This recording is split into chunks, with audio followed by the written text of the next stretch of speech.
की जगह पर शराब रखी जाती थी। शराब इतना पीते थे कि शराब पीने पर फख्र किया करते थे। उनके घर में जब कोई बच्चा पैदा होता तो वो बच्चा, लोग उस मुआशरे के, उस समाज के, उस पैदा होने वाले नवमौलूद उस बच्चे को पानी नहीं पिलाते। दूध का कतरा माँ अपनी पिस्तान के दूध का कतरा उसको नहीं देती, उसको शहद नहीं देती। सबसे पहले उस बच्चे के हलक में जो चीज डाली जाती पैदा होने के बाद, माँ के पेट से बाहर आने के बाद, वो शराब का कतरा होता, शराब की बूंदें होती। फख्र किया जाता कि मेरा घर में बच्चा पैदा हुआ और बाप दादा की वरासत को जिंदा रखा है, बाप शराबी है। तो उसने अपने बेटे को भी पैदा होने के बाद सबसे पहले उसको जो घुट्टी दी है, उसकी रगों में सबसे पहले जो चीज पहुंचाई है, उसके पेट में सबसे पहले जो चीज गई है, वो शराब के कतरे, शराब के ड्रॉप्स, शराब की बूंदें उसके हलक के अंदर गई, उसके पेट के अंदर पहुंची। ये शराब का चलन था। उनके घरों में जब कोई बेटी पैदा होती, जी हालत देखिए, उनके घरों में जब कोई बेटी पैदा होती तो उस बेटी के साथ ये जुल्म होता कि 4 साल तक तो उसकी परवरिश की जाती, 4 साल तक तो उस बच्ची को पाला जाता, उस बच्ची की देख रेख की जाती। जब वो बेटी 4 साल की हो जाती तब उसका बाप मेले के बहाने अपनी बच्ची को ले जाता, अपनी बीवी से कहता कि इसको नहलाओ, इसको धुलाओ, अच्छे कपड़े पहनाओ। माँ उसकी उसको नहलाती, धुलाती, काजल लगाती, सुरमा लगाती, अतर लगाती। वो छोटी सी 4 साल की बच्ची अपने बाप के साथ मेला देखने के लिए जाती, लेकिन उस मासूम बच्ची को पता ना होता कि मेरा बाप मुझे मेले में नहीं, मुझे जिंदगी के आखिरी सफर पर लेकर जा रहा है। जंगल में ले जाता, वहां पहले से गड्ढा खुदा हुआ रहता। वो अपनी बेटी से कहता, बेटी इस गड्ढे में झांक कर देखो, तुम्हें तुम्हारी मां नजर आएगी। वो बेटी जब गड्ढे में झांक कर देखती, वो बेटी अपनी मां को देखने के लिए जब गड्ढे में झांकती तो पीछे से उसका शकीउल कल्ब बाप, पीछे से उसका जालिम बाप उसको धक्का दे देता और वो छोटी सी 4 साला बच्ची उस गड्ढे के अंदर गिर जाती। फिर ये पीछे नीचे जमीन से मिट्टी उठा उठा कर उस गड्ढे को पाटने लगता और अपनी 4 साल की बच्ची को उसी में दफन कर देता और आखिरी सांस तक वहीं रुका रहता। जब उसकी आखिरी चीख भी बंद हो जाती, जब उसकी बेटी मर जाती, तब वो वहां से आता और अपनी कौम के अंदर आकर, अपने समाज में आकर कहता, लोगों मैंने अपनी बच्ची को 4 साल के बाद दफन कर दिया है, मैंने अपनी बच्ची को गाड़ दिया है, मैंने अपनी बच्ची को जिंदा दफन कर दिया है। इस पर गर्व किया जाता, फख्र के साथ कहता कि मैंने अपनी बच्ची को गाड़ दिया। ये जिहालत थी। आज हमारे समाज में जिंदा तो दफन नहीं किया जाता, लेकिन माँ के पेट में अगर लड़की है और अल्ट्रासाउंड पर चेक करा के मालूम कर लिया कि पेट में पलने वाली बच्ची है, तो बाप और माँ दोनों मिलकर, मियाँ और बीवी, उस बच्ची को गिरा देते हैं, गर्भ साकित करा देते हैं, हमल इस्कात कर देते हैं और उस बच्ची को मार डाला जाता माँ के पेट में। वो जिंदा दफन करते थे, यहाँ माँ के पेट में ही मार दिया जाता है। बुखारी की हदीस है, जो बच्चे माँ के पेट में मार दिए जाते हैं, 1 दिन का हो, 2 दिन का हो, 1 महीने का हो, 2 महीने का अमल हो, जो बच्चे माँ के पेट में कत्ल कर दिए जाते हैं, इस्कात कर दिए जाते हैं, गिरा दिए जाते हैं, क़यामत के दिन अल्लाह ताला इस बच्चे को जिंदगी देगा, उसको ज़बान देगा, उसका हाथ, उसके पैर उसको देगा। क़यामत के दिन ये बच्चा अपनी माँ की पिस्तान से लटका हुआ आएगा। जा यौमल क़यामह व मुअल्लकुम बैन सदय्यहा। बुखारी शरीफ की हदीस के अल्फाज हैं, अल्लाह तबारक व तआला इस बच्चे को क़यामत के दिन ज़बान देगा, हाथ पैर देगा, बोलने की ताकत देगा।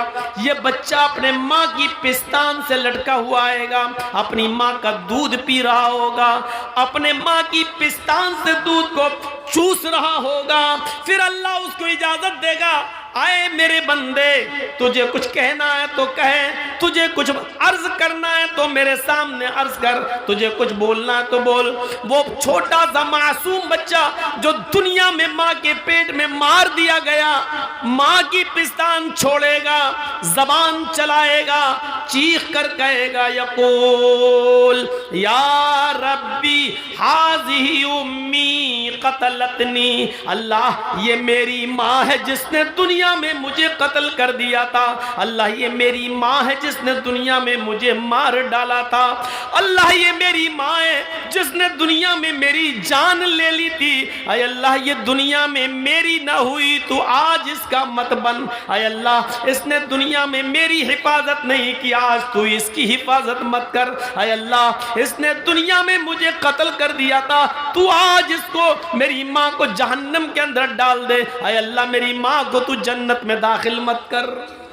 ये छोटा सा बच्चा जो पेट में मार दिया गया, कत्ल कर दिया गया, या यूं कह लो कि जिस बच्चे को हमने गिरवा दिया, ये बच्चा क़यामत के दिन अपनी माँ को जहन्नम में ले जाएगा, कहेगा हाज़िही उम्मी क़तलतनी। ये जहालत हमारे यहाँ पर भी है,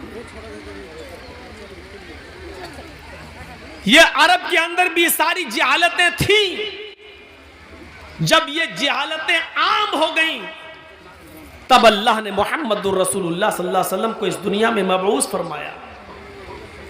आपने जुए को खत्म किया, जुए की सारी शक्लों को खत्म किया। जुए की कई शक्लें होती हैं, सारी शक्लों को खत्म कर दिया जुए की। मैच बद कर होता है, ये भी जुए की एक शक्ल है।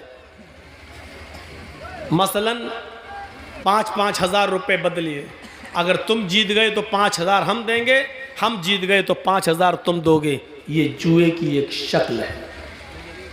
इस्लाम के अंदर ये हराम है।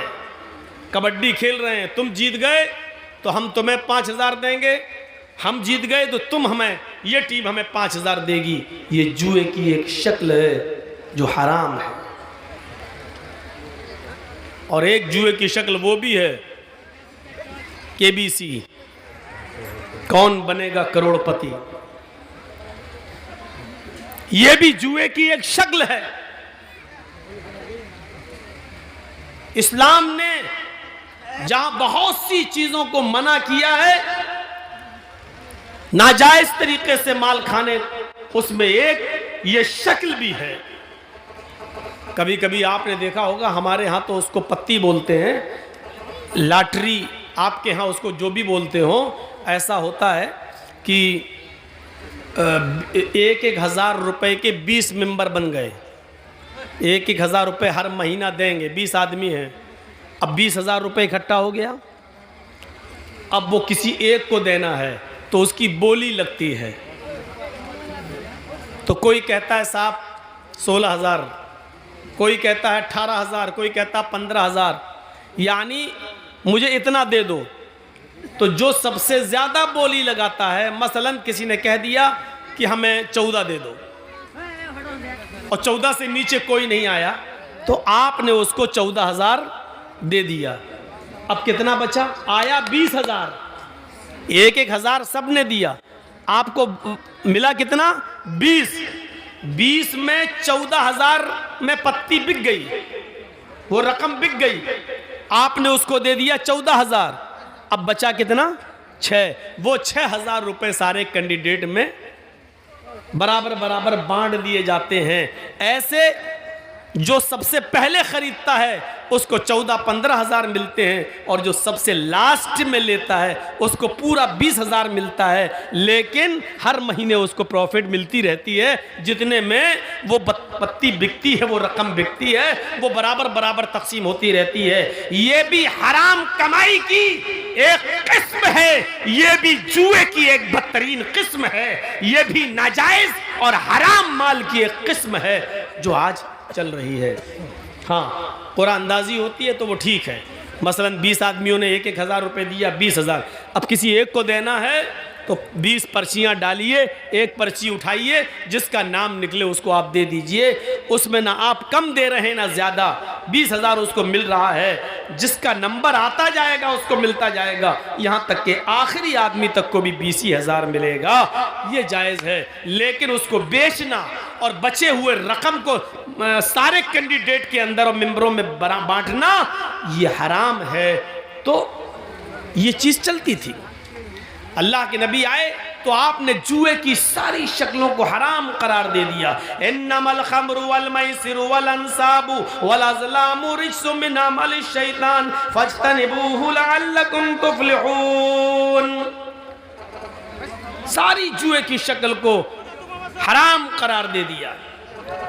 उसके बाद शराब नोशी, जिसमें अरब की कौम पड़ी हुई थी, खुद अल्लाह के नबी जनाब मोहम्मद रसूलुल्लाह सल्लल्लाहु अलैहि वसल्लम को नबी बन जाने के बाद भी, नबूवत मिल जाने के बाद भी कई साल लग जाते हैं शराब की हुर्मत का ऐलान करने में, क्योंकि शराब इतना ज्यादा पीते थे अरब के लोग कि अल्लाह के रसूल आसानी के साथ इस शराब को हराम नहीं कर पाए।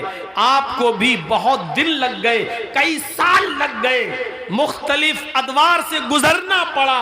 तब जाने के बाद लास्ट में जब हद से ज्यादा लोग आगे बढ़ गए और शराब पी पी कर कुरान की आयतें गलत पढ़ने लगे, शराब पी पी कर नमाज पढ़ने जाने लगे और नशे की हालत में नमाज पढ़ने लगे, यहाँ तक कि नमाज की हालत में नशा आने लगा और कुरान की आयतें गलत पढ़ी जाने लगी, तब जाकर शराब की हुर्मत का ऐलान होता है। एक सहाबी ने दावत की, हजरत अली की, अबू उबैदा इब्न अल जर्राह की, अब्दुर्रहमान इब्न औफ की, मुख्तलिफ सहाबा की जब दावत की तो खाना खाया और खाना खाने के बाद शराब का दौर चला उस अंसारी नौजवान के यहाँ। जब शराब का दौर चला तो शराब पीने के बाद नशा आ गया, शाम का खाना जल्दी खा लिया, शराब पीने के बाद नशा आ गया और नशा आते ही नमाज का वक्त हो गया, मगरिब का। अजान की आवाज आने लगी।